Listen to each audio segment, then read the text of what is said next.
because everybody said, oh yes, I can see how it can be used in maths. Yeah, I can see how it can be used in primary maths. Yes, I can see that. And then the question was, could it be used in secondary? And actually the questions also are, could it be used in science? Could it be used in history? Could it be used in languages? The answer is yes. So, could it be used in secondary? Well, I got 2 secondary teachers here today. We were not sure. Emma and Stephen have shown how really useful it is. They started from a position of doubting, and they're here to tell us what they think now.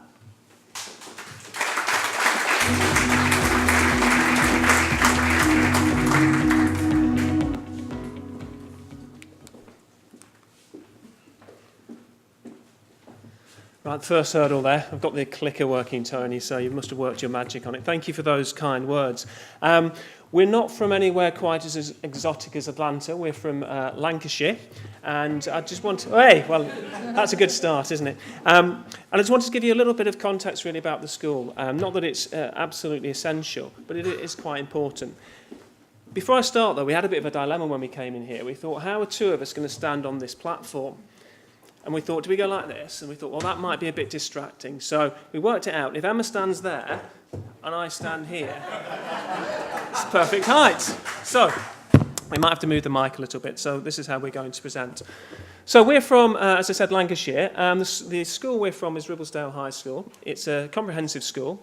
It's a large comprehensive with 1250 youngsters, and depending upon your viewpoint, you can probably guess mine, we are in a selective area still, and that has a certain, it taints the area to an extent. Many years ago, and I don't know whether it was when Baroness Morris was in power, we actually used to get a PANDA, which was the previous Raise Online report, and it used to class us as a secondary modern. We don't call ourselves that now, and some of the younger people in here are probably wondering what secondary moderns are, I guess. But we are a comprehensive school, but we are in a very selective area, a very competitive area. I suppose throughout the history of the school, certainly with my connection going back 20 years, we have always been very keen to use IT to do exactly the things which we've heard about today already. But we've had a very healthy cynicism towards IT. We're not interested in it just for the flashy devices or the instant hits, perhaps, which you get when you produce or introduce some new software to children. We're really into it for the impact, of course, on teaching and learning. So we do have a sort of a healthy cynicism, I suppose, towards using technology, even though we embrace it when it does work. To this end, the most important thing in our school is, although all of our kids in years 7 to 9 have one-to-one devices, you will see what's called blended learning, which I'm sure you're all aware of. And that's really, really important. There's a time and a place for using IT in schools and software, which we've already heard about. But what's most important is it's got to be the right time and the right place, and, of course, with the right teacher. So as a head, my job is to make sure that if we do introduce something, it does have an impact. And one of the best ways of doing that, of course, is to not necessarily ask somebody to trial it who is going to give you the answers they think you want to hear. The best way of trialing anything sometimes is to give it to somebody who you think will have a degree of cynicism, a degree of doubt, somebody who will test it and tell you, look you in the eye, if it doesn't work. And that's where Emma stepped in. Indeed it was. Over the course of the last year, I think I've been privileged to use LbQ with classes in all years 7 through to 11 and with pupils of all abilities for maths teaching. Initially, I focused on my Year 7 high ability group and my Year 8 mid to low ability group. Perfect, I thought, because I can see how this works for pupils of very differing abilities. With the lower ability group, the first thing I really noticed was increased pupil engagement. Boys, especially mid and low achievers, are often much happier interacting with a device than with people. You can see that in the classroom and round about school. These sort of boys don't like being singled out. They don't like being asked questions in front of other people. So particularly for these middle and low ability boys, there's no embarrassment in getting a question wrong on LbQ, because only the computer and the teacher know. It doesn't matter if you've had 3 attempts at a question before you get it right, simply because it's private. Resilience was the next noticeable improvement. The instant feedback that we've heard so much about today, the prompts about how to improve or correct their answer, helped these pupils not be frightened of making mistakes. The class are now much more focused and spend less time looking what other people are doing and where they're up to. One boy in particular had been very challenging to motivate previously.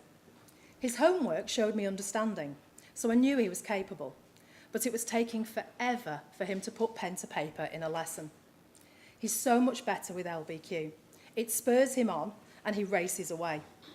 Since we've started using LbQ, he's been working better in every maths lesson, simply because his confidence is so improved. He's receiving positive feedback from the programme instead of nagging from me. It's given him a real boost. With the high achievers, I saw a different benefit. They weren't left waiting for less capable classmates to catch up. They found that incredible because they could work at their own pace. Once they got the required number of questions in a section correct, then they were moved on and challenged further. They were also spurred on to get competitive. In fact, they're now incredibly competitive. It's all about who's got to the last section, who's there, who's doing the problem-solving tasks, who's going to win the raffle ticket today for being the best. Their engagement's really up, along with their enthusiasm. I've been able to run LbQ with older pupils too, to refresh their knowledge of the basics. Year 11 students used LbQ to practice their basic algebra before their mock exams. And I ran question sets with Year 10 students so that I could assess what they remembered about inequalities before starting the GCSE higher content. I'd never anticipated using LbQ with the Year 10s and 11s, and yet they loved it, and I gained invaluable knowledge about their current skills, and that was able to inform my teaching. I suppose the head teacher, sort of echoing much of what we've heard before really, I sort of define there are sort of 5 areas which Edtech can impact upon schools.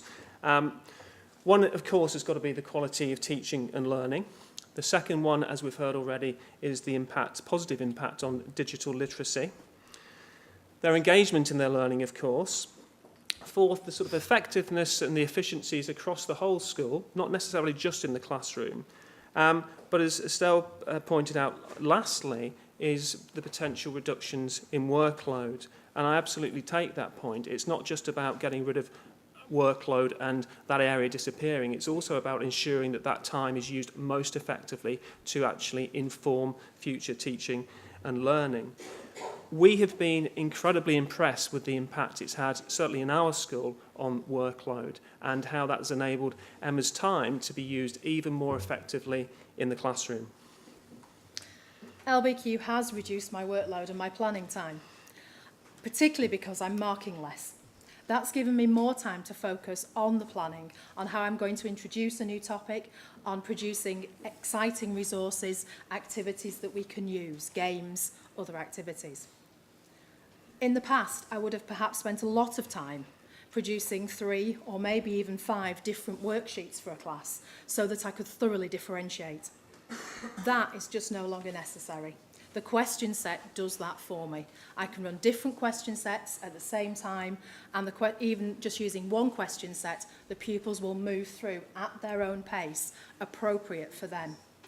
That's given me all this time to plan activities, to plan how to introduce, to think about explaining the content and make that more effective.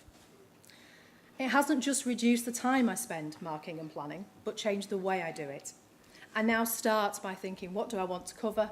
What's available on LbQ? I'm going to use these question sets, and then I build around that. And because the question sets are such good quality, I'm confident doing that. In lessons, pupils no longer spend 15 or 20 minutes completing a worksheet. In beautiful silence, lovely atmosphere, quiet, peaceful. But then I might discover at the end when I mark their books that they've made lots of mistakes, misunderstood a vital concept, wasted valuable class time, end up disheartened, and of course they're going to end up with long-term misconceptions. If I mark a set of books and everybody's got a particular question wrong, of course I'm going to notice. But I'm not going to notice it in real time as they're doing it. I'm only going to notice that evening when I sit and mark the books. With LbQ, I can see it instantly. We get to question 5, everybody's got it wrong, we can stop. We can talk about that question, unpick what the problem areas are, and then hopefully move forward. I totally agree with Andy about the chorus of groans when you stop a class, pressing that pause button. I never get tired of hearing that groan. It's amazing that you've been doing it for 12 months with the same children, and still they groan. And I think, oh, come on, when are you going to stop doing this? It seems never. If I can see it's just a particular group of pupils who are struggling with something, I can pull them together. I can talk to just those pupils. The others can get on, rather than having to stop a whole class. It's less distracting. At the end of the lesson, of course, I've got a full data set that I can then look at. I can use that to inform my planning for going forward. The data grid means I can see that perhaps 4 questions overall caused a problem. Often if I then look at those questions, I realise they have a common thread. It might not be the obvious thing that I was teaching that lesson. It might be units. And I can then think, that's what we don't understand. I need to spend some time going back and revisiting a subsection of this. For me, that means that LbQ drills deeper, quicker. So, absolutely, we had evidence initially and throughout the project of a reduction in workload. Fantastic live data feeds. I've been in Emma's lessons and seen that. That's been absolutely terrific. But clearly, without some evidence of a direct positive impact upon the quality of learning, we wouldn't have been particularly impressed by LbQ. But as we went through the trial, the data on pupils' performance became better and better.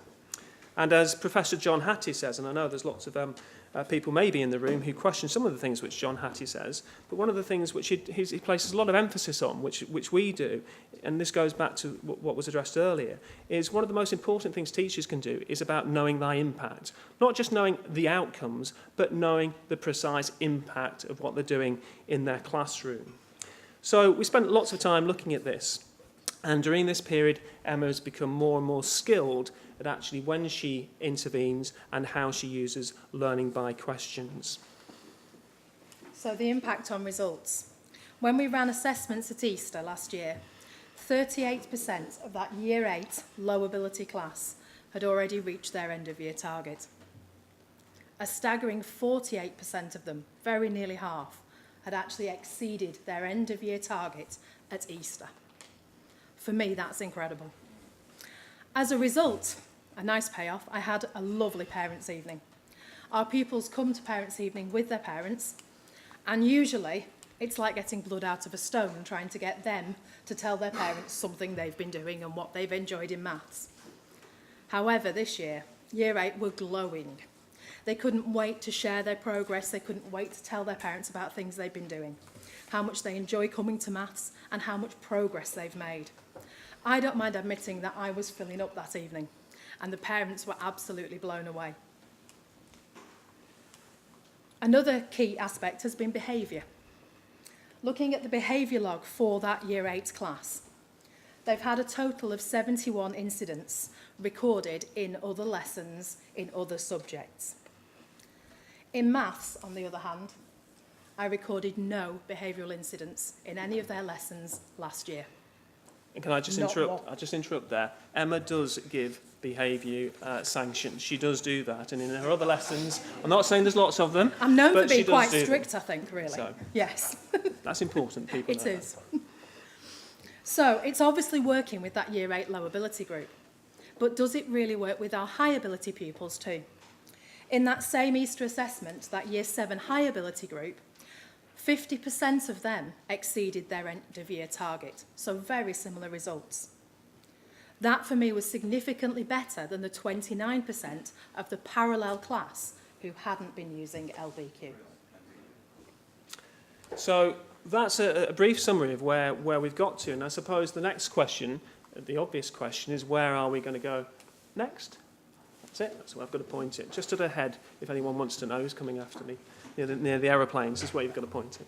So where are we going to go next? Well, clearly, we've had tremendous success. We're really proud of what's happened within our specific teachers who have been using and piloting learning by questions. But for us, we want to widen it. We don't quite have ambitions to go global, but we want to go global within our school. So currently, all of maths, and it's a big maths department, 11 teachers in maths are using it. It's being rolled out to science and is also being rolled out to English as well. More than that, though, what we've also gained from it is a tremendous expert who stood next to me here, who has moved from somebody who's been experimenting with using learning by questions into a coaching and a supportive role to help those other areas within school develop, and hopefully outside of our school as well. And I think perhaps my goal is that we get the same response from the pupils in Emma's class across all those other areas where we're rolling it out.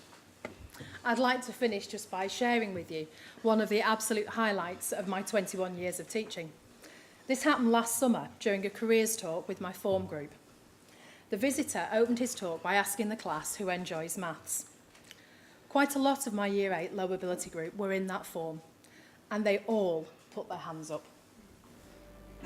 It still gives me goosebumps.